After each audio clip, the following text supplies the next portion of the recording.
그러므로 생각하라. 너희는 그때에 육체로는 이방인이요 손으로 육체에 행한 할례를 받은 무리라 칭하는 자들로부터 할례를 받지 않은 무리라 칭함을 받는 자들이라. 그때에 너희는 그리스도 밖에 있었고 이스라엘 나라 밖의 사람이라. 약속의 언약들에 대하여는 외인이요 세상에서 소망이 없고 하나님도 없는 자이더니 이제는 전에 멀리 있던 너희가 그리스도 예수 안에서 그리스도의 피로 가까워졌느니라. 그는 우리의 화평이신지라. 둘로 하나를 만드사 원수된 것 곧 중간에 막힌 담을 자기 육체로 허시고 법조문으로 된 계명의 율법을 폐하셨으니 이는 이 둘로 자기 안에서 한 새 사람을 지어 화평하게 하시고 또 십자가로 이 둘을 한 몸으로 하나님과 화목하게 하려 하심이라. 원수된 것을 십자가로 소멸하시고 또 오셔서 먼데 있는 너희에게 평안을 정하시고 가까운 데 있는 자들에게 평안을 전하셨으니 이는 그로 말미암아 우리 둘이 한 성령 안에서 아버지께 나아감을 얻게 하려 하심이라. 그러므로 이제부터 너희는 외인도 아니요 나그네도 아니요 오직 성도들과 동일한 시민이요 하나님의 권속이라. 너희는 사도들과 선지자들의 터 위에 세우심을 입은 자라. 그리스도 예수께서 친히 모퉁이돌이 되셨느니라. 그의 안에서 건물마다 서로 연결하여 주 안에서 성전이 되어 가고 너희도 성령 안에서 하나님이 거하실 처소가 되기 위하여 그리스도 예수 안에서 함께 지어져 가느니라. 우리는 에베소서를 모든 교회, 모든 성도들을 향한 편지로 읽고 있습니다. 그는 하나님과 구원에 대한 지식이 우리에게 계속해서 필요하다고 강조합니다. 왜냐하면 우리의 찬양에는 지식이 필요하기 때문입니다. 또한 그 지식은 오직 성령의 도우심으로만 얻을 수 있습니다. 그리고 우리를 찬양하게 만드는 지식, 오직 성령께서 주시는 지식은 바로 은혜를 깨닫게 하는 지식입니다. 지난주 본문에서 바울은 구원을 은혜의 측면에서 설명하였습니다. 사랑하는 성도 여러분, 본래 우리는 본질적으로 죽었고 노예였으며 진노의 자식이었습니다. 그러나 하나님은 예수 그리스도와 함께 우리를 살려주셨고 일으켜주셨고 하늘 보좌에 앉게 하셨습니다. 그 은혜를 아는 자는 감격하고 감사하여 아름다운 행동과 실천으로 살아가게 되는 것입니다. 참된 지식은 은혜를 깨닫게 합니다. 지난주 바울은 처음부터 끝까지 은혜로 복음을 설명하였습니다. 그리고 바울은 오늘 본문에서 구원에 대한 두 번째 설명을 시작합니다. 그리고 바울은 지난주의 설명을 반복하거나 심화하지 않습니다. 아예 다른 관점으로 구원을 설명합니다. 그 설명은 동일하게 구원받기 전에 우리가 어떤 상황이었는지에서 시작합니다. 그런데 그 시작부터 지난주와는 차이가 있습니다. 에베소서 2장 11절에서 12절 말씀입니다. 그러므로 여러분은 먼저 구원받기 전에 어떤 상태였는지를 기억하십시오. 그때 여러분은 육체의 관점으로는 이방인이었습니다. 즉, 손으로 행한 할례를 가진 유대인들의 관점에서 여러분은 할례 받지 못한 열등한 사람들이었습니다. 그때의 여러분에게는 그리스도가 없었고 하나님의 백성인 이스라엘 백성도 아니었습니다. 그래서 구원의 약속을 받지 못한 외부인이었고 이 세상에서 하나님 없이 살아가는 존재였습니다. 첫 번째 설명에서 바울은 이방인이나 유대인이나 다를 바가 없고 본질적으로는 똑같다고 말했습니다.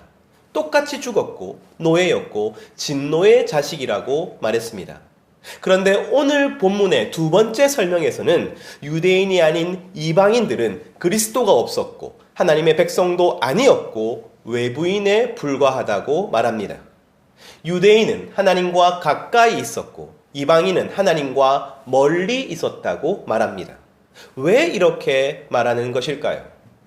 지금 바울이 진짜 말하고자 하는 것은 하나님과 이방인의 거리감이 아닙니다. 유대인과 이방인의 거리감입니다. 유대인과 이방인 사이에 얼마나 높은 담이 세워져 있는지를 말하고 있는 것이죠. 그들 사이에는 적개심과 미움과 멸시라는 높은 담이 세워져 있었습니다. 그리고 바로 그것이 죄의 대표적인 특징입니다. 원래 하나였고 원래 사랑하였던 하나님과 인간의 관계는 죄로 인하여 깨어지고 말았습니다. 이제 둘 사이는 멀어졌으며 높은 담이 세워졌습니다. 그 담은 두려움이고 적개심이고 미움입니다. 그리고 그 결과 인간과 인간의 모든 관계가 깨어집니다. 모든 관계 사이에 똑같은 담이 세워졌습니다. 그 대표적인 관계가 유대인과 이방인인 것이죠. 하나님의 언약 백성이라는 민족적 우월의식을 가지고 할례받지 않은 이방인들을 무시하고 경멸하였던 유대인들과 그러한 유대인들에 대한 반발로 적개심을 가졌던 이방인이 있습니다. 그들 사이에는 절대 넘을 수 없는 담이 세워져 있습니다. 실제로 예루살렘 성전에는 이방인들이 들어오지 못하게 담이 세워져 있었습니다. 그리고 이 담을 넘는 이방인들은 반드시 죽는다고 경고하였죠. 하지만 바울은 그 담이 율법을 왜곡한 결과이고 결국 죄의 결과라고 말합니다. 유대인과 이방인 사이만이 아니에요. 모든 인간, 모든 가족, 모든 민족, 모든 관계가 깨어졌으며 그들 사이에 담이 세워졌습니다. 그러므로 죄의 심각성과 비참함을 우리가 어디서 확인할 수 있습니까? 바로 깨어진 관계입니다. 거기서 오는 고통과 슬픔 그리고 고립과 분노가 죄의 가장 대표적인 결과입니다. 그렇다면 구원이 이루어내는 것은 무엇입니까? 죄는 관계를 깨트리지만 구원은 관계를 회복시킵니다. 바울이 구원을 설명하는 두 번째 관점은 평화입니다. 예수님은 평화이신 것이죠. 사랑하는 성도 여러분, 그와 관련한 예화를 하나 말씀드리겠습니다. 한 청년이 있었습니다. 제대 후 복학을 준비하는데 대학생인 여동생이 찾아와 심각한 이야기를 꺼냅니다. 자신이 유년 시절에 부모님의 잘못된 양육 태도로 인하여 상처를 받았고 그 상처가 지금까지 자신의 삶에 영향을 미치고 있다는 고백이었습니다. 청년은 그 이야기를 들으면서도 아무렇지 않았습니다. 자신은 괜찮다고 생각했습니다. 그런데 부모님과 함께 있는 시간 가운데 동생의 말이 맞다는 것을, 그리고 자신도 예외가 아니라는 것을 깨닫게 되었습니다.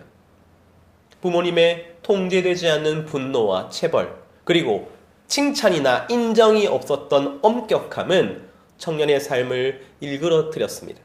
청년은 자신 안에 있는 냉소적인 태도, 끊임없는 우울, 통제할 수 없는 분노, 깊은 열등감, 그리고 습관이 되어버린 거짓, 관계에 대한 두려움이 부모님 때문이라는 것을 깨닫게 되었습니다. 문제는 그 사실을 알게 되자 더 이상 부모님을 예전처럼 대할 수가 없어진 것이죠. 관계는 최악으로 치달았습니다. 집은 그야말로 지옥처럼 변했습니다. 더 나아가 청년의 모든 관계가 고통스럽게 바뀌었습니다. 청년은 벽을 쌓고 동굴 속으로 들어가고자 하였습니다. 그런데 그 직전에 이 말씀을 발견하게 되었습니다. 마태복음 9장 2절 말씀입니다.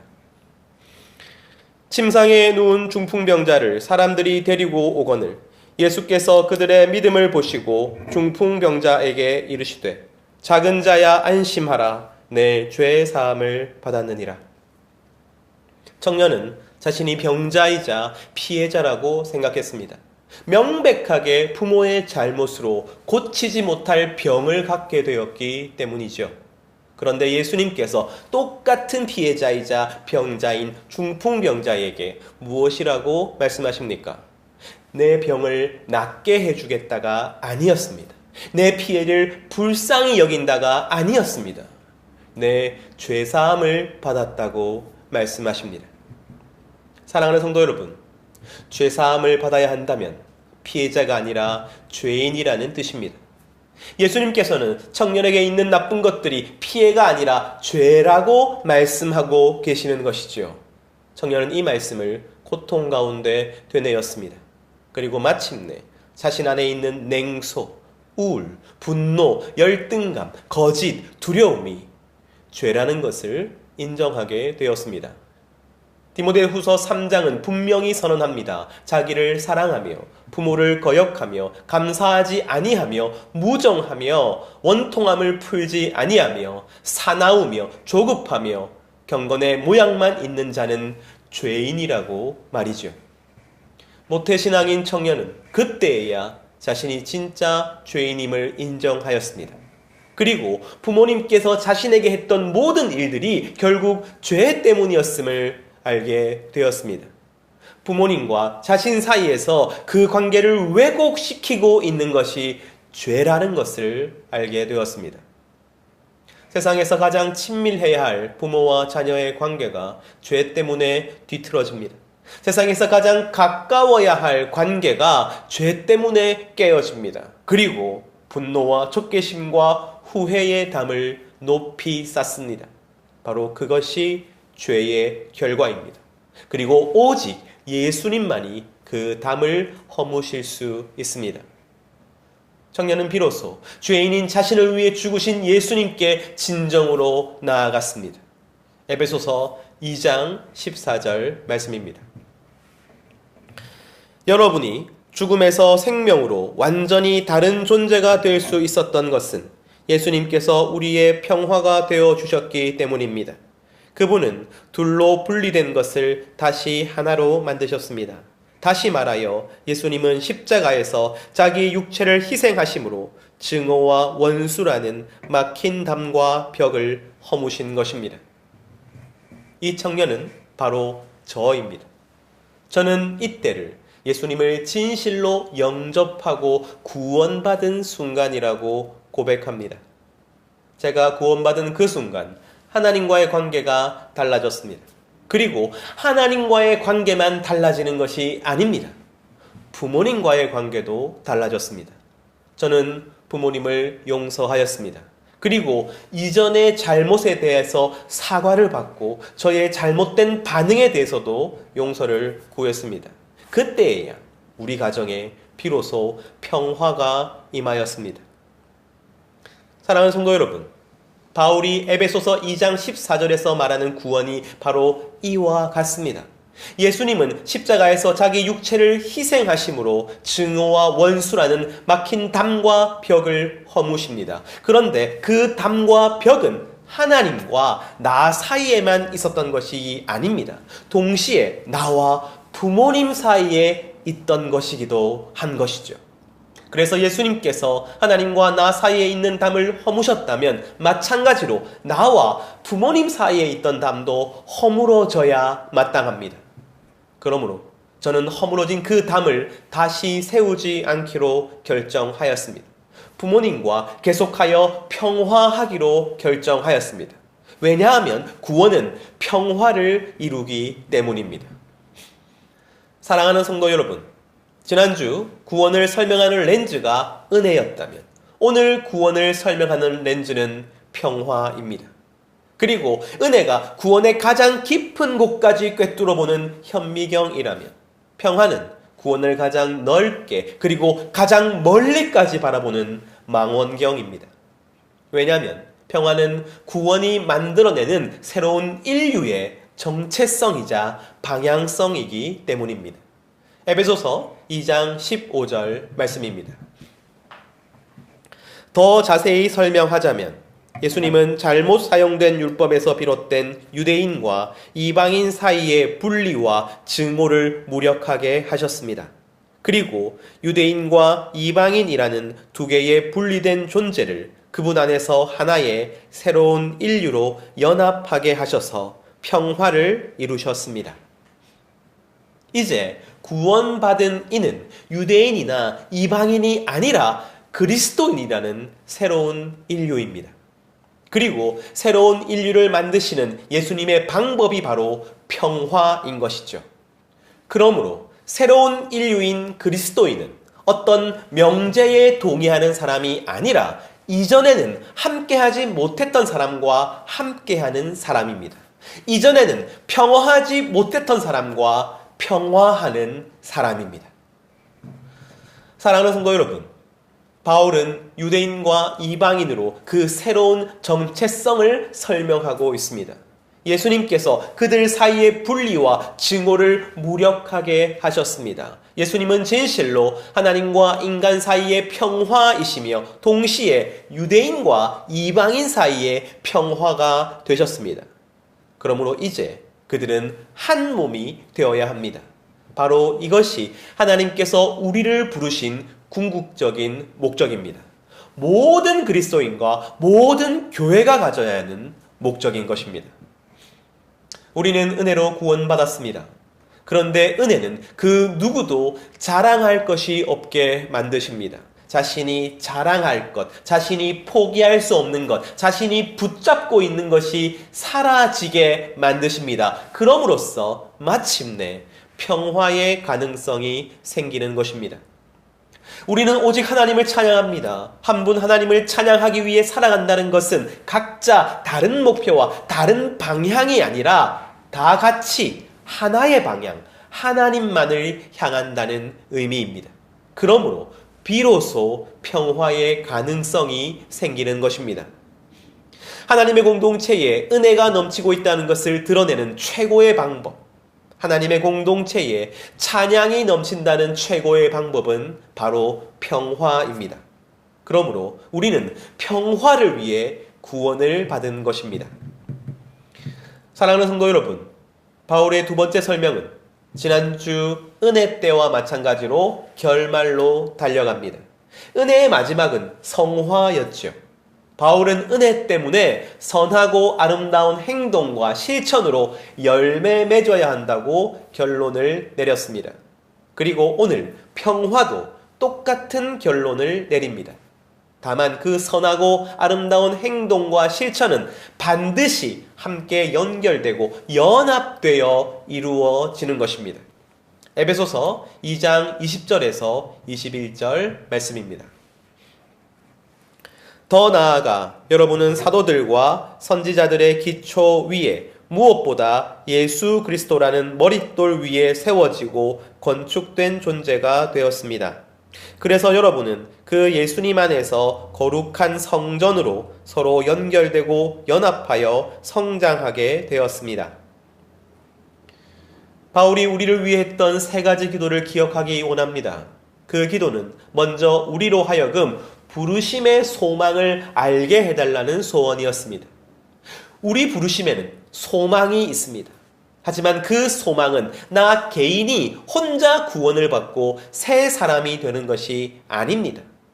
그 소망은 내가 누군가와 연합하여서, 특별히 나와 갈등이 있는 사람, 내가 껄끄럽고 부담스러운 사람과 연합하여서 한 몸이 되는 것입니다. 그와 함께 예수 그리스도라는 머릿돌 위에 건축되어 연결되고 연합하여 성장하는 것입니다. 바로 이것이 부르심의 소망입니다. 이어서 바울은 주의 기업된 영광을 알게 되기를 기도했습니다. 사랑하는 성도 여러분, 그 영광은 나 혼자만, 나의 순종, 나의 성취, 나의 성공으로 이루어지는 것이 아닙니다. 그 영광은 내가 누군가와 연합하여서, 특별히 내가 상처 준 사람, 내게 상처 준 사람과 연합하여서 한 몸이 되는 것입니다. 예수 그리스도라는 머릿돌 위에 건축되어 연결되고 연합하며 성장하는 영광입니다. 바로 이것이 주의 기업된 영광입니다. 마지막으로 바울은 하나님의 크신 능력을 알게 되기를 기도했습니다. 하나님의 크신 능력이 무엇을 이루어내는 것입니까? 그 능력은 우리 사이에 세워진 담을 허물어뜨립니다. 그 능력은 인종, 문화, 계층, 성별, 정치, 사상, 이념의 그 모든 담을 허물어 뜨립니다. 그리고 함께 예수 그리스도라는 머릿돌 위에 건축되어 연결되고 연합하여 성장하게 하시는 것입니다. 바로 이것이 하나님의 크고 놀라운 능력입니다. 이것이 구원받은 우리가 계속해서 그 소망과 영광과 능력을 알아가야 하는 이유입니다. 우리가 계속해서 성령으로 충만해야 하는 이유이며 우리 자신을 날마다 십자가에 못 박아야 하는 이유입니다. 그렇지 않으면 우리가 평화를 이루어내지 못할 것이기 때문입니다. 어린 양이 사자와 함께 뛰놀고 어린이가 독사굴에 손을 넣어도 물지 않는 그 평화의 나라는 언젠가 하나님이 주실 이상향이 아닙니다. 바로 지금 성도들에게 주어진 소명인 것입니다. 교회에게 주신 사명인 것입니다. 그럼으로써 우리는 새로운 인류가 되는 것이고 새로운 나라가 되는 것입니다. 사랑하는 성도 여러분, 성도의 성화는 정확히 확인할 수도 있고 측정할 수도 있고 비교할 수도 있습니다. 나는 어제보다 오늘 얼마나 더 평화하고 살아갑니까? 나에게 상처를 준 사람, 내가 미워하는 사람과 과연 평화하고 있습니까? 성격이나 성품이 나와 맞지 않는 사람, 혹은 정치적인 성향이 완전히 다른 사람은 어떠합니까? 나는 내 삶의 현장에서 하나님의 공동체에서 얼마나 더 연결되고 연합하기 위하여 노력하고 있습니까? 바로 그것이 성화입니다.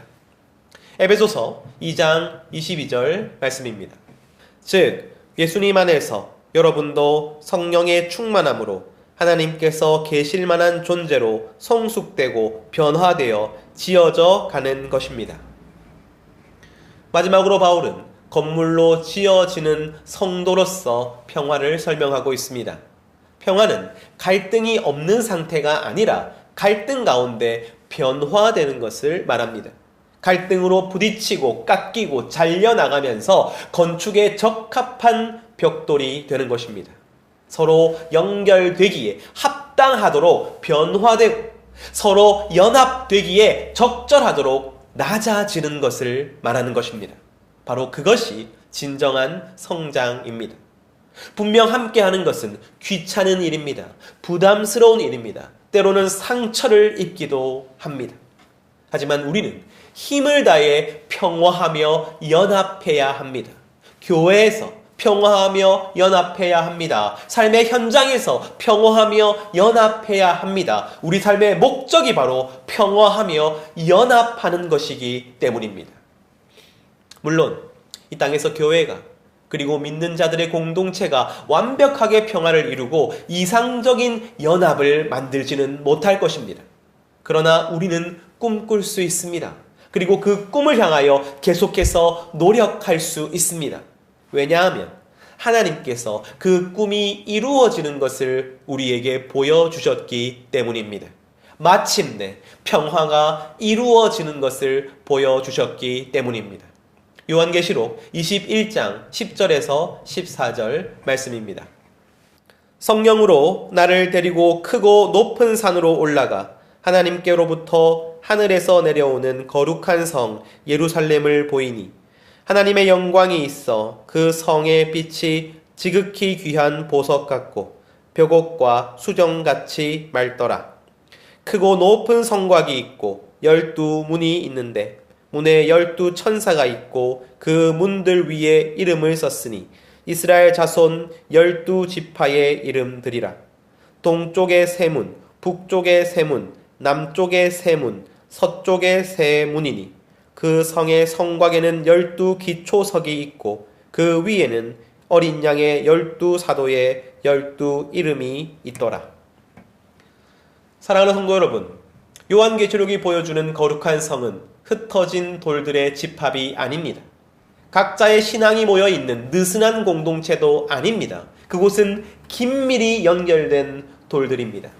이름들이 함께 새겨진 하나님의 성입니다. 그리고 우리의 이름도 그곳에 있을 것입니다. 지금 우리의 신앙생활은 그 성전을 함께 지어나가는 과정인 것입니다. 그러므로 우리는 혼자 신부가 되지 않습니다. 함께 신부가 됩니다. 우리는 혼자 성전이 되지 않습니다. 우리는 함께 성전이 됩니다. 그러므로 교회의 본질은 프로그램이 아닙니다. 교회의 본질은 규모도 아닙니다. 교회의 본질은 평화입니다. 이처럼 그리스도께서 우리의 평화가 되셨다면 그 평화는 반드시 우리 안에서 보이는 현실이 되어야 하는 것입니다.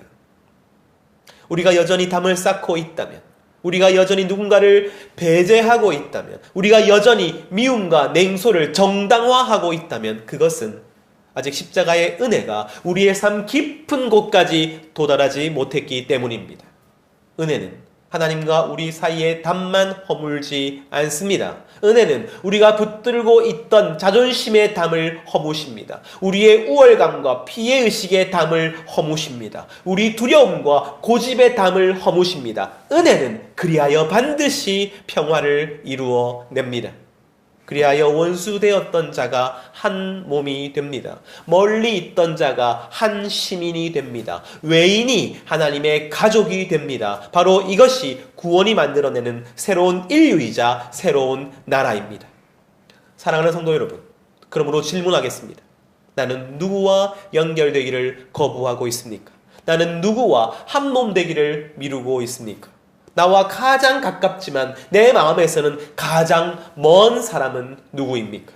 만약 내가 여전히 평화하기가 어렵다면 여러분 먼저 십자가의 은혜를 깊이 생각하기를 원합니다. 그 은혜 앞에서 감격하여 우리 주 하나님을 온 마음으로 찬양하기를 원합니다. 그리고 다시 평화를 시도하십시오. 은혜는 반드시 평화를 이루어냅니다. 그리고 하나님은 그렇게 연결된 우리를 통해 자신이 거하실 처소를 이루십니다. 하나님은 흩어진 돌 위에 거하지 않으시고 연결된 돌 위에 거하십니다. 그것이 성도의 삶이며 성도의 공동체인 것입니다. 사랑하는 성도 여러분, 그리고 우리 푸르른 교회가 평화하는 공동체, 장차 완성될 거룩한 성의 예표가 되기를 원합니다. 그러므로 오직 은혜를 기억하십시오. 그리스도께서 이미 우리의 평화가 되셨습니다. 이제 그 평화를 살아내는 교회가 됩시다. 그리하여 우리 공동체가 하나님이 거하시는 초소가 되고 새로운 인류의 모형이 되며 장차 완성될 거룩한 성의 전조가 되기를 간절히 소망합니다.